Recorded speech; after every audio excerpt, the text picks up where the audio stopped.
Horrible monster. രചന ആശാദേവി. അവതരണം സാലിം കരുളായി. ലച്ചുവിന്റെ കണ്ണു നിറഞ്ഞു. അവൾ സൂര്യയെ നോക്കി. അവന്റെ മുഖത്തിപ്പോഴും അതേ ചിരിയുണ്ട്. ആ ചിരിയിൽ ഒളിഞ്ഞിരിക്കുന്ന വേദന മനസ്സിലാക്കി ലച്ചു വേഗം എഴുന്നേറ്റും ചാടി എഴുന്നേറ്റു. അയ്യോടി, ഒരു ലോകസുന്ദരി വന്നേക്കുന്നു, അല്ലെങ്കിൽ തന്നെ ആർക്ക് വേണം നിന്നെ? സൂര്യൻ അപ്പോഴേ പറഞ്ഞതാ, ഇമാതിരി കുതിര പോലത്തെ പെണ്ണിന് എന്റെ ഏട്ടന് വേണ്ടെന്ന്. പിന്നെ അമ്മ നിർബന്ധിച്ചതുകൊണ്ട് മാത്രം ഇങ്ങോട്ട് വന്നത്. അവളുടെ ഒരു കൂട്ടി നിക്കറും മരച്ചാണ് തുണിയും. പിന്നെ എന്റെ ഏട്ടനെ കുറിച്ച് പറയാൻ നാട്ടിലെ ചെറുപ്പക്കാരുടെയൊക്കെ കൂടെ നിരങ്ങി നടക്കുന്ന നിനക്ക് എന്ത് അർഹതയാടി ഉള്ളത്? ലച്ചു വർണ്ണയ്ക്ക് നേരെ ദേഷ്യപ്പെട്ടു. ഡേ വർണ്ണ ദേഷ്യത്തോട് ലച്ചുവിന് നേരെ അലറിക്കൊണ്ട് അവൾ അടിക്കാനായി കൈ ഉയർത്തിയതും പേടിച്ചുകൊണ്ട് ലച്ചു തന്റെ മിഴികൾ കൂട്ടിയടിച്ചു. എന്നാൽ അടി വീഴും മുമ്പേ വർണ്ണയുടെ കയ്യിൽ സൂര്യയുടെ പിടി വീണിരുന്നു. അവന്റെ മുഖത്ത് അപ്പോഴും അതേ ശാന്തത തന്നെയാണ്. സോറി. അവൻ പെട്ടെന്ന് തന്നെ വർണ്ണയുടെ കൈ വിട്ടു. വർണ്ണ, താൻ പറഞ്ഞാൽ ശരി. ഒരിക്കലും തന്റെ സ്റ്റാറ്റസിനോ സൗന്ദര്യത്തിനോ ചേരുന്ന ആളല്ല ഞാൻ. തെറ്റ് ഞങ്ങളുടെ ഭാഗത്താണ്. ഞാൻ തന്നോട് ക്ഷമ ചോദിക്കുന്നു. സൂര്യ വർണ്ണയോട് മാപ്പ് പറഞ്ഞതും അപമാനത്തിലുപരി തന്റെ ഏട്ടൻ അവൾക്ക് മുമ്പിൽ ചെറുതായല്ലെന്നായിരുന്നു അവൾക്ക് സങ്കടം. ലച്ചുവിന്റെ മിഴികൾ നിറഞ്ഞു. ഭാനുവിന് നെഞ്ചു വിങ്ങും പോലെ തോന്നി. നാരായണനും ആകെ വല്ലാതെയായി. വർണ്ണ പുച്ഛത്തോടെയും അഹങ്കാരത്തോടെയും ലച്ചുവിനെ നോക്കി. അച്ഛാ, അമ്മ, നമുക്ക് ഇറങ്ങാം. സൂര്യ തന്റെ അച്ഛനെ കൈകളിൽ കോരിയെടുത്തുകൊണ്ട് അവിടുന്ന് ഇറങ്ങി. പുറകെ മുഖവും വീർപ്പിച്ചുകൊണ്ട് ലച്ചുവും. അപമാനിതരായി തലകുമ്പിട്ട് പോകുന്ന ആ കുടുംബത്തെ കണ്ട് മഞ്ജുവിന്റെ ഉള്ളമൊന്ന് പിടഞ്ഞു. എന്നാൽ പുറത്തേക്ക് നടക്കുന്ന സൂര്യ അവരെ ഒന്ന് തിരിഞ്ഞു നോക്കി. വർണ്ണയുടെ മുഖത്തെ പുച്ഛച്ചിരിയും അഹങ്കാരവും കണ്ട് അവൻ മുഖം തിരിച്ചു. ഡേ ദേവന്റെ അലർച്ചയിൽ മഹിമൊന്ന് ഞെട്ടിവിറച്ചു. എന്താ സാർ? അവനെ നോക്കാനുള്ള ഭയത്തോടെ അവൾ ചോദിച്ചു. നിന്നോട് ഞാനൊരു 100 വട്ടം പറഞ്ഞിട്ടുണ്ട് ഈ സ്റ്റെയർ ഇങ്ങനെ കയറി ഇറങ്ങരുതെന്ന്. നിന്റെ ശ്രദ്ധക്കുറവ് കൊണ്ട് വയറ്റി കിടക്കുന്ന എന്റെ കുഞ്ഞിനെന്തെങ്കിലും സംഭവിച്ചാ? അവന്റെ ദേഷ്യം കണ്ട് മായി കണ്ണു നിറച്ചു. അതെ, അയാളുടെ കുഞ്ഞാണ്. താനിവിടെ ആരുമില്ല. കേവലം കുറച്ച് പണത്തിന് വേണ്ടി സ്വന്തം മാതൃത്വവും വെർജിനിറ്റിയും പണയം വെച്ചത്. ഓ ശല്യം! എന്ത് പറഞ്ഞാലും ഇങ്ങനെ കിടന്ന് മോങ്ങിക്കോണം. ദേവണ്ണേ, വെറുതെ ഒന്നല്ലോ 10 ലക്ഷം എണ്ണി തന്നത്. വാങ്ങിയ കാശിനോട് നീതി കാണിക്കടി. അവന്റെ ഓരോ വാക്കുകളും അവളുടെ ഹൃദയത്തിൽ 1000 മുറിവുകൾ സൃഷ്ടിച്ചുകൊണ്ട് കടന്നുപോയി. ദേവൻ ദേഷ്യത്തോട് അവിടുന്ന് പോയതും മാഹി പതിയെ തനിക്കായി അനുവദിച്ച് നൽകിയ മുറിയിലേക്ക് നടന്നു. തന്റെ അവസ്ഥയോർത്ത് അവൾക്ക് സ്വന്തം പുച്ഛം തോന്നി. പണത്തിന് വേണ്ടി സമ്മതിച്ചതായിരുന്നുവെങ്കിലും എവിടേക്കോ അല്പ സ്നേഹവും പരിഗണനയും താൻ കൊതിച്ചിരുന്നു. ശാരീരികമായി തന്നെ ആവശ്യമുള്ളപ്പോൾ മാത്രമേ ദേവടൻ ഈ മുറിയിലേക്ക് വരാറുള്ളൂ എന്നവൾ സങ്കടത്തോടെ ഓർത്തു. ആ കുറച്ച് സമയങ്ങളിൽ അവൻ അവൾക്കായി പകർന്നു നൽകുന്ന സ്നേഹം ആ സമയം മാത്രം സ്നേഹത്തോടെ തന്നെ മാഹി എന്ന് വിളിക്കും. ഒക്കെ കഴിഞ്ഞ് ആ മുറിയിൽ നിന്നും പുറത്തേക്ക് ഇറങ്ങിയ പിന്നെ അവൻ മറ്റൊരാളാണ്. തനി രാവണൻ. അവൾ ചുണ്ടുകൾക്കിടയിലിട്ട് മുറിവുകൊടുത്തു. ഇതേ സമയം ദേവൻ തന്നെ മുറിയിൽ കയറിയതും കയ്യിൽ കിട്ടിയ ഫ്ലവർ വേസ് എടുത്ത് നിലത്തേക്ക് എറിഞ്ഞു. നിന്റെ ഗർഭപാത്രത്തെ ഞാൻ വിലക്ക് വാങ്ങിയത് എന്റെ കുഞ്ഞിന് വേണ്ടിയാണ്. എനിക്കെന്റെ കുഞ്ഞിന് ആരോഗ്യത്തോട് വേണം മഹിമ. ആ കുഞ്ഞിന് വേണ്ടി മാത്രമാണ് ഞാൻ ഇന്ന് ജീവിക്കുന്നത്. നിന്നിൽ നിന്ന് എന്തെങ്കിലും ഒരു പിഴവ് സംഭവിച്ചാ ഉറപ്പായി നിന്നെ കൊല്ലാൻ പോലും മടിക്കില്ല ഞാൻ. നീ എനിക്കൊരു ഉപകരണം മാത്രമോ? എന്റെ കുഞ്ഞിനെ പ്രസവിച്ചു കഴിഞ്ഞാൽ വലിച്ചെറിയാനുള്ള ഉപകരണം. ദേവൻ സ്വന്തം പുലമ്പുമ്പോഴും ആ പെണ്ണവൻ ഒരിറ്റ സ്നേഹത്തിനായി കാത്തിരുന്നു. അവൾ ആരെന്ന് അവളെ വിചാരം? പോകാൻ പറ, ഒരു ഭൂലോകര എമ്പ വന്നേക്കുന്നു. ലച്ചു വീട്ടിൽ കിടന്ന് ബഹളം കൂട്ടുകയാണ്. ഭാനുവിന്റെ മുഖത്ത് ഇപ്പോഴും അപമാനം തന്നെയാണ്. സൂര്യയും നാരായണനും സോഫയിലിരുന്നെല്ലാം കാണുന്നുണ്ട്. ലച്ചുവിന് തന്റെ ദേഷ്യം അടക്കാൻ പറ്റുന്നുണ്ടായിരുന്നില്ല. എന്റെ ഏട്ടൻ നോക്കിക്കോ, ഏട്ടൻ അവളേക്കാൾ നല്ലൊരു അടിപൊളി പെണ്ണിനെ കൊണ്ടു തരും ഞാൻ. ലച്ചു വീറോടെ പറയുന്നത് കേട്ട് സൂര്യയുടെ ചുണ്ടിൽ കുസൃതി നിറഞ്ഞൊരു ചിരിപ്പെട്ടു. ആഹാ, അതേതടി മോളെ അങ്ങനെ ഒരു അടിപൊളി പെണ്ണ്? പറച്ചിന് കേട്ടാ തോന്നുമല്ലോ നീ എനിക്ക് വേണ്ടി അങ്ങനെ ഒരാളെ നേരത്തെ തന്നെ കണ്ടുവച്ചിട്ടുണ്ടെന്ന്. തന്റെ അമ്മയുടെ മുഖത്തെ സങ്കടഭാവം മാറ്റാൻ വേണ്ടി സൂര്യ മനഃപൂർവ്വം ലച്ചുവിന്റെ കൂടെ കൂടി. അതൊക്കെ ഉണ്ട് മോനെ. ഈ വർണ്ണയെ പോലെ ഈനാമേച്ചിക്ക് മരപ്പെട്ടിലുണ്ടായത് പോലൊന്നും അല്ല. ഇതേ നല്ല തനി തങ്ക. ഭാനുവേഗം ലച്ചുവിന്റെ മുഖം ഉയർത്തി നോക്കി. അവരുടെ മുഖത്ത് ഓരോ മാറ്റവും സൂര്യ ശ്രദ്ധിക്കുന്നുണ്ടായിരുന്നു. നിന്ന് താളം ചവിട്ടാത്ത അത് ഏത് കുട്ടിയാണെന്നൊന്നും പറയടി.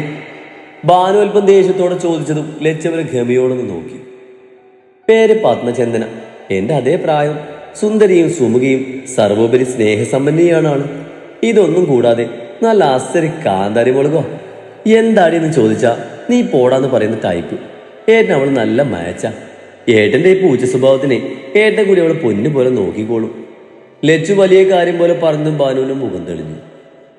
ഏത്? നമ്മുടെ വേണുവിന്റെ ഗീതയുടെ മോള? ഭാനു ആവേശത്തോടെ ചോദിക്കുന്നത് കേട്ട് സൂര്യയുടെ മുഖം അല്പം ഒന്ന് ചുളിഞ്ഞു. ആ അത് തന്നെ. ഏട്ടൻ അവള് നല്ല മാച്ചല്ലേ? എനിക്ക് നല്ലതായിട്ട് തോന്നി. അവളാകുമ്പോ ഏട്ടൻ ലൈഫിൽ എവിടെയും ആരുടെ മുമ്പിലും ഇന്ന് താഴ്ന്നു നിന്നതുപോലെ തല താഴ്ത്തി നിൽക്കേണ്ടി വരില്ല. ലച്ചു വർണ്ണയുടെ വാക്കുകൾ ഓർത്തുകൊണ്ട് സങ്കടത്തോടെ പറഞ്ഞു. ശരിയാ, ആ കുട്ടി പാവ, സ്നേഹമുള്ള മനസ്സാ. നമുക്കെന്നാ അതൊന്ന് നോക്കിയാലോ ഏട്ടാ? ഭാനു നാരായണ പ്രതീക്ഷയോടെ നോക്കിക്കൊണ്ട് ചോദിച്ചു. നോക്കാം. വേണു എന്തായാലും വീട്ടിൽ വരുന്നവർ അപമാനിച്ച് ഇറക്കി വിടില്ല, അതെനിക്ക് ഉറപ്പാ. അതുകൊണ്ട് അവിടേക്ക് പോകാൻ പേടിയൊന്നും വേണ്ട. നാരായണൻ അങ്ങനെ പറഞ്ഞതും ഭാനുവിന്റെ മുഖം കടലാസ് പോലെ വിളറി വെളുത്തു. അച്ഛാ, സൂര്യ അയാളെ ശാസനോടെ വിളിച്ചു. പറയണമെന്ന് വിചാരിച്ചതല്ലട മോനെ, പണ്ടേ എനിക്ക് അവിടെ പെരുമാറ്റം അത്ര ഇഷ്ടമായിരുന്നില്ല. പിന്നെ ഇവളുടെ സന്തോഷത്തിന് വേണ്ടി എല്ലാം കണ്ണടച്ച് വിട്ടതാ. ഇനിയെങ്കിലും മറ്റുള്ളവരെ മനസ്സിലാക്കി ജീവിക്കാൻ നോക്ക്. അത് കേട്ടതും ഭാനു ഒന്നും മിണ്ടാതെ അകത്തേക്ക് കയറിപ്പോയി. സൂര്യ ലച്ചുവിനെ നോക്കിയതും ഞാനിതാ ഇപ്പൊ ശരിയാക്കി തരാന്ന പോലെ ഒരാക്ഷരം കാണിച്ച് പിച്ചക്കാര് വിളിക്കുന്നത് പോലെ അമ്മയെന്ന് വിളിച്ചുകൊണ്ട് അവളും ഭാനുവിന്റെ പിറകെ പോയി. മക്കൾക്ക് സങ്കടമായിവിടാ. പോട്ടെ, ആ കുട്ടി വിവരമില്ലാതെ എന്തൊക്കെയോ വിളിച്ചു പറഞ്ഞതല്ലേ. എന്റെ കുഞ്ഞിനെ ഞങ്ങൾക്കറിയില്ലേ? നാരായണൻ ചോദിച്ചതും സൂര്യ വേഗം അവളുടെ മടിയിലേക്ക് ചാടി. ഞാൻ അപ്പോഴേ പറഞ്ഞതല്ലേ എനിക്ക് ഈ കല്യാണം ശരിയാകില്ലെന്ന്. ഇനിയിപ്പോൾ പുതിയതൊന്നും നോക്കണ്ട അച്ഛാ, കുറച്ചു നാൾ കൂടി ഇങ്ങനെ തന്നെ അങ്ങ് പോവട്ടെ. സൂര്യയെ ആ നിമിഷം എതിർക്കാൻ അയാൾക്ക് തോന്നിയില്ല. അവന്റെ മനസ്സിനേറ്റ മുറിവൊന്ന് ആറുന്നത് വരെ കാത്തിരിക്കാൻ അയാൾ തീരുമാനിച്ചു. പതിവ് പോലെ വെളുപ്പിനെ സീത ജോലിക്ക് പോകാനായി ഇറങ്ങിയതും കല്ല് വേഗം കഥകകത്തിന്ന് പൂട്ടി ഭദ്രമാക്കി. അവൾ ക്ലോക്കിലേക്കൊന്ന് നോക്കി. സ്കൂൾ തുടങ്ങാൻ ഇനിയും സമയമുണ്ട്. ഇപ്പൊ രാവിലെ 7 മണിയായിട്ടുള്ളൂ. ഒറ്റയ്ക്ക് ആ വീട്ടിൽ അവൾക്ക് വല്ലാത്ത ഭയം തോന്നി. കൊണ്ടുപോകാനുള്ള ബാഗൊക്കെ ഒരുക്കുമ്പോഴാണ് ജിത്തുവിന്റെ ബൈക്കിന്റെ ശബ്ദം അവൾ കേൾക്കുന്നത്. അതോടെ അവളുടെ കൈകാലുകൾ വിറക്കാൻ തുടങ്ങി. ഇന്നും അവൻ തന്നെ ഉപദ്രവിക്കുന്ന ചിന്ത ആ കുഞ്ഞിപ്പെണ്ണിനെ തളർത്തി. കയ്യിൽ 2 കിറ്റുമായി അവൻ ഉമ്മറത്തേക്ക് നടന്നു. അവന്റെ ഓരോ കാലിന്റെ ശബ്ദവും കല്ലുവിൽ വിറയിൽ സൃഷ്ടിച്ചു. കഥകിൽ ആഞ്ഞു തല്ലുന്ന ശബ്ദം കേട്ടതും പേടിയോടെ കല്ലു വാതിലരികിലേക്ക് നടന്നു.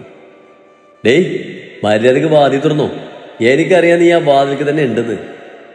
അവന്റെ അലർച്ച കേട്ട് കല്ലു ആകെ ഭയന്ന് പോയി. നീയായിട്ട് തുറക്കുന്നോ അത് ഞാൻ തുറക്കണോ? അവന്റെ അലർച്ചയിൽ കല്ലു ഭയത്തോടെ വാതിൽ തുറന്നു. ആ വാതിൽ തുറക്കപ്പെട്ടതും ജിത്തു ആ വാതിൽ തള്ളി തുറന്നുകൊണ്ട് അകത്തേക്ക് കയറി. വാതിലിന്റെ പിറകിൽ നിന്ന് കല്ലു അവന്റെ തള്ളലിൽ നിലത്തേക്ക് വീണുപോയി. ക്ലാസ് കഴിഞ്ഞു വന്ന ചന്തു നോക്കുമ്പോൾ പതിവില്ലാതെ അച്ഛനും അമ്മയും നല്ല സന്തോഷത്തിലാണ്.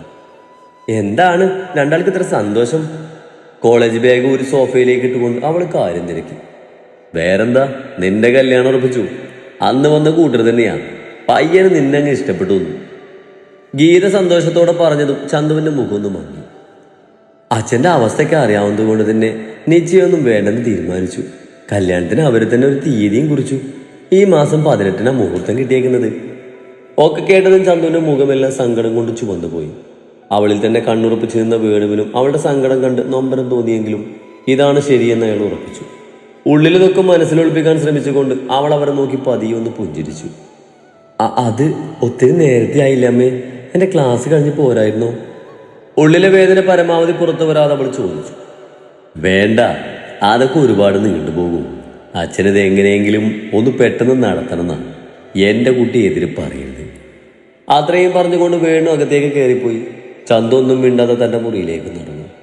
അറിയാം, ഈ വീട് പോലും താൻ അറിയാതെ തന്റെ കല്യാണ ചെലവുകൾക്ക് വേണ്ടി വിറ്റതാണ്. സ്വന്തം വീട്ടിൽ വാടകക്കാരാണ് ഇപ്പൊ ഞങ്ങള്. ഒന്നും ആരും ഒന്നും അറിയിച്ചിട്ടില്ല. അമ്മയോർത്ത് അച്ഛൻ്റെ മനസ്സിപ്പോഴും വല്ലാതെ നേരുന്നുണ്ട്. മുങ്ങിക്കൊണ്ടിരിക്കുന്ന ഒരു കപ്പല തങ്ങളുടെ ജീവിതം. ഈ ഒരു കല്യാണത്തിലൂടെ തന്നെയെങ്കിലും സംരക്ഷിക്കാൻ അവർ ശ്രമിക്കുന്നത്. താനായിന് ഒന്നിനെതിരെ നിൽക്കാൻ പാടില്ല, അവൾ മനസ്സിൽ പറഞ്ഞു.